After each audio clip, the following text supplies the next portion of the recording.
All right, day 5. Welcome back, everybody.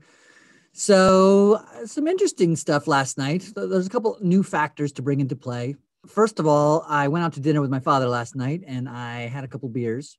So I had about 3 16-ounce beers. They're all different, but they're going to range anywhere from 6 to 8% alcohol. So I had a little bit of a buzz going on but as I kind of went into my night.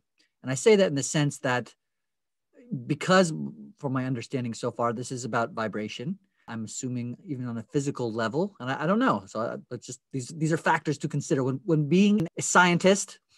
You have to consider all the factors. And so what was different last night was that I had alcohol in my system. I mean, I wasn't wasted, but I was certainly, a little buzzier than sober. And then also I had my friend Kirk, who I had mentioned a couple days ago, had sent me a specific binaural beats YouTube channel to watch. I'm sorry, a YouTube channel video to use. And I used that the first night when I actually had that lucid dream. He sent me a different one that was clearer. And so I listened to that last night, and I'll put a link to that in the comments below. And so here were my results. I mean, I think I fell asleep easier than I did the night before. It could have been the alcohol, could have been the long day, could have been the different binaural beats.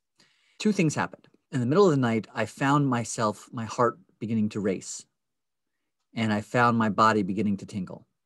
And I could feel this. I was still pretty asleep, and as I was lying there, I again stepped into this. Like, as I said the night before, like when my son was walking in the room and I didn't know it was my son, I was like, okay, this is it. This is part of the process. I don't know what's going to happen next, but I'm not going to fear it. I'm not going to be scared. I'm not going to be worried. I'm just going to see what happens. In fact, real quick, I'll mention that as I continue my research on this subject, and particularly been pointed to this guy by the name of Bob Monroe. Sorry, just hiding out in their brain. So Bob Monroe, I watched a video of his yesterday, either yesterday or the day before, but an interview with him that was done in 1992. And it was actually really intriguing. It was like a 7-piece interview. In fact, what I will do at the end of this video, there's always like a video card. I think it usually pops up right around here. And it says, check out this video. A lot of times it's been videos of me from some of my other channels. But today I'll set up so it's actually this video for Bob Monroe. You can actually watch it if you want to. But and part of that, he mentioned when he first kind of discovered this thing, when he thought he was going crazy, when he first started having his out-of-body experiences. But to start it off, he was having racing heart. He was having physical, like I said, this tingling thing. And so after listening to these binaural beats last night, and as I'm lying in my bed, I'm having these, kind of a racing heart in the middle of the night.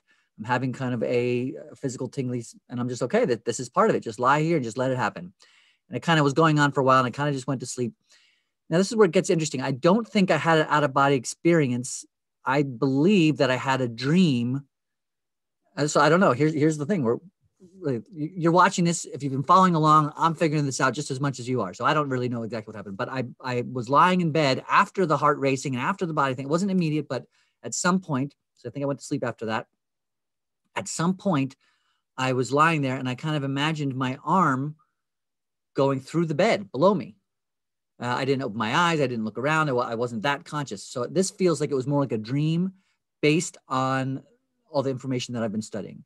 So I think I had this dream that I could put my arm through the bed. I was lying in my bed in the dream, because afterwards the dream turned into a dream where I was talking to my wife as if it was the next day, and I was telling her about my arm going through the bed. And that never happened, right? I woke up in the morning and realized that was definitely a dream.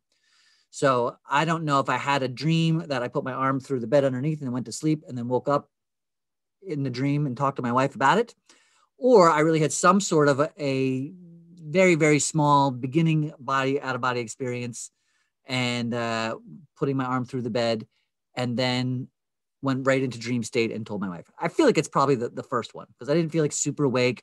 I wasn't floating. Though, again, I go back to William Buhlman, his first experience, he wasn't floating. He just was lying against the wall, and he put his arm through it. So anyway, that's the experience so far. So I don't know what that means. I did, again, wake up this morning feeling very peaceful. I did a great meditation, Dr. Joe Dispenza. It's about 1 hour and 10 minutes long. I think it's called Sync. It's called Syncing Yourself to Abundance and Freedom and Opportunity. And so that was awesome to start my day. But anyway, I'm just keeping you guys on the loop so we know everything that's going on in this whole experiment, right? To really take it as an experiment, we have to look at all the factors. So that's where we are for day 5. I am going to celebrate life with some friends tonight every year, there's about 5 or 6 of us who've been friends since high school, so going on 30 years. And we get together for Christmas. This year, Christmas get together was canceled due to COVID, but now we have all been in quarantine, so we're going out to dinner tonight. But this evening typically also involves some intoxication and some imbibing of the spirits. So I'm going to actually be staying at a buddy's house in Pennsylvania. And so I definitely plan to continue the experiment. I don't know whether I'll do the binaural beats.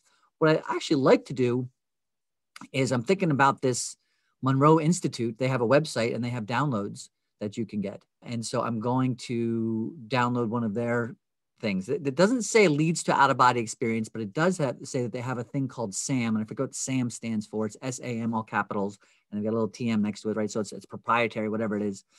And they say they took the concept of the 2 binaural beats and they just made it into 1 tone. So it's a more modern version of whatever that is that they originally instituted back in the 70s and 80s. Now they've made their own thing called SAM.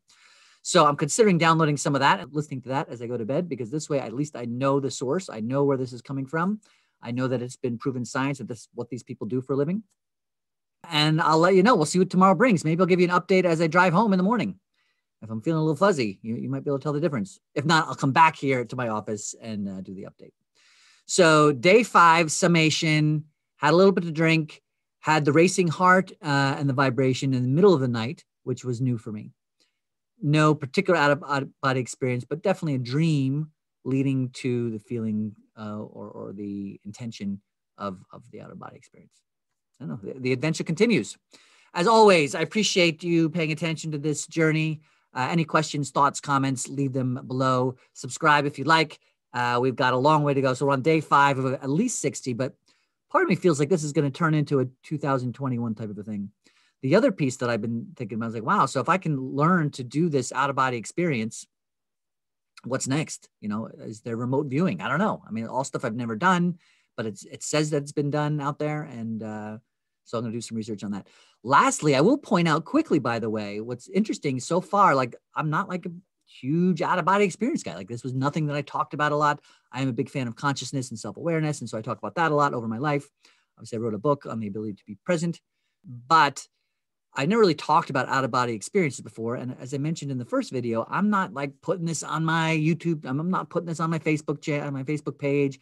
I'm like telling everybody, hey, check it out. I just kind of wanted to unfold. It's just as much for me as it is for anybody else who's seeking it.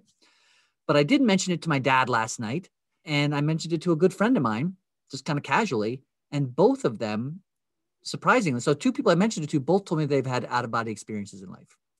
So I'm really curious to see how many people out there have had this type of an experience. I think something I watched recently as I continue my research said that 1 in 20 people have had one.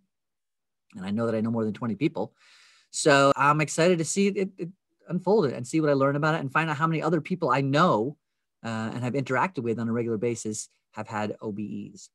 So the OBE continues, out-of-body experience experiment. Thank you for being you. I will see you on the other side.